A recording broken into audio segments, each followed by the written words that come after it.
I believe it's available. And she's already published this cookbook, but the important thing is she's speaking today from her personal experience. Please welcome Jessica Goldman Fall.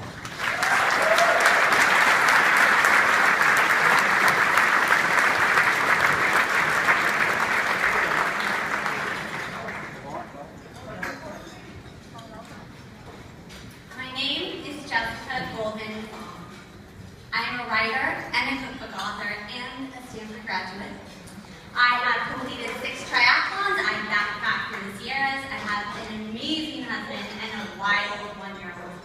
And I have been told time and time again by every doctor that I see that I am the healthiest looking unhealthy person they have ever met. At first glance, I am the picture of a typical 30-year-old, active, ambitious, eager. But dig a little deeper and you'll find that I'm also the picture of someone living with chronic kidney failure. Fatigued, medically complex, and calculating every ounce of energy that I use. Managing my health is a full-time job, and maintaining a career, social life, and semblance of normalcy beyond my body's needs takes even greater creativity and determination, which is why I'm here today, to not only share my story, but also explain the difference between simply living with chronic kidney disease and thriving because of it. In 2004, just days after my 21st birthday, I was home with my family, fresh from a quarter studying abroad, and I prepared busily to return to college later that week when a paralyzing weight suddenly hijacked my body and my plans. My parents found me seizing on the bathroom floor, and I was rushed to Stanford Hospital instead of Stanford campus, diagnosed with the autoimmune disease lupus, which was aggressively attacking my brain and my kidneys. Within minutes, I went from hoping for a good dorm room to fighting for my life. And I began a 3-month stay at the hospital, complete with chemotherapy, dialysis, plenty of visits to the ICU, and many nights not knowing if there would be a next morning.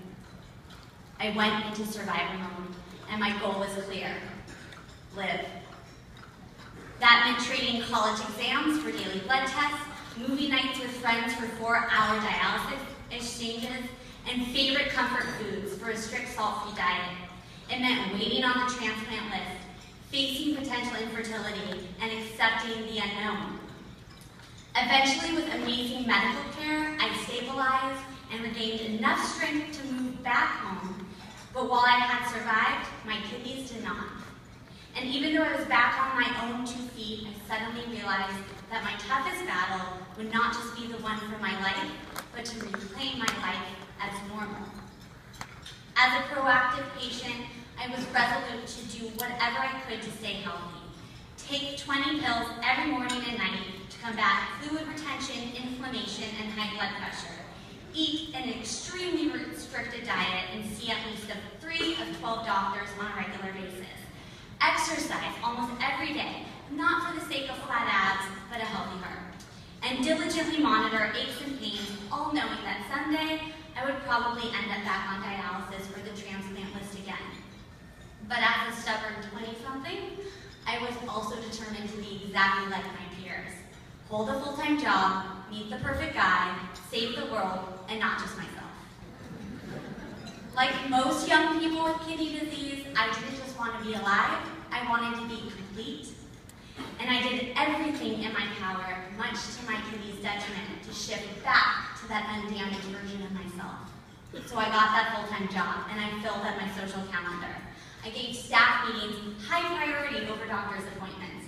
And because a typical schedule didn't leave much room for my atypical needs, I started neglecting my most important asset, my health. Luckily, a woman much wiser than myself, my mom, picked me up for lunch one afternoon, peeling me away from the computer, and instead of putting her car into drive, we stayed still in park. And she asked me a very simple question. Would you like to live 5 years or 50 years? Because if you want to live 5 years, keep doing what you're doing. But if you want to live 50 years, you've got to figure something else out. Much to her and my surprise, I didn't fight back. She was right. I could have a career, a family, and a full life, but I had to make the realities of my health a part of the equation. I didn't need to reclaim my life as normal.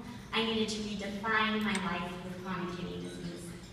And I quickly found that by owning my health needs, I began to have more energy to reach my goals than before.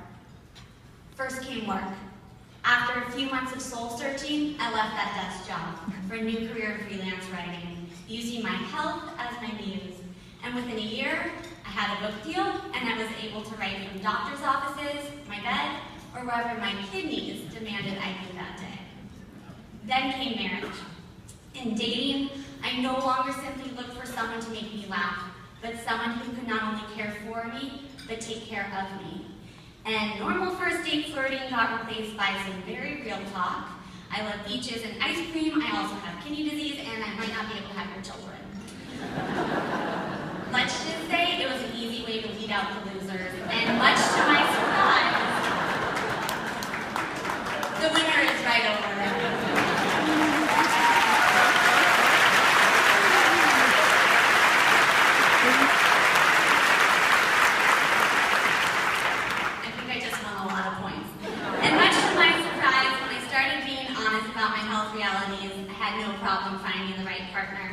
After our first date, my husband read everything he could about lupus and kidney disease. He considered projected life expectancy, potential complications, and how my medical needs might interfere with his life goals. And a few days later, he called for a second date. Reasoning every couple faces challenges, at least he knew what he was getting. And finally, 7 years later, came the baby carriage. My particular lupus and kidney disease prevented me from carrying a child, as death for one or both of us was guaranteed. But like everything else, reaching my goal was not impossible. It just took patience, creativity, and a team of support. And thanks to a handful of new doctors, a heroic couple, a single embryo, and lots of love, our beautiful daughter was born last fall.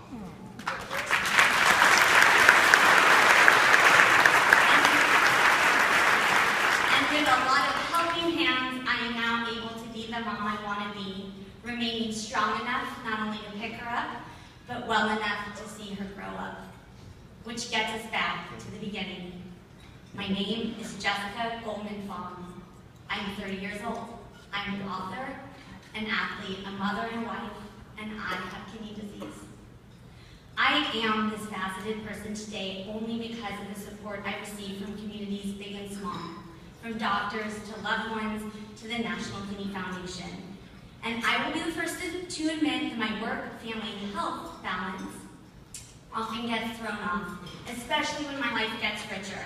But with this network, I'm empowered to be brave enough to put my kidney disease back into the center of the equation.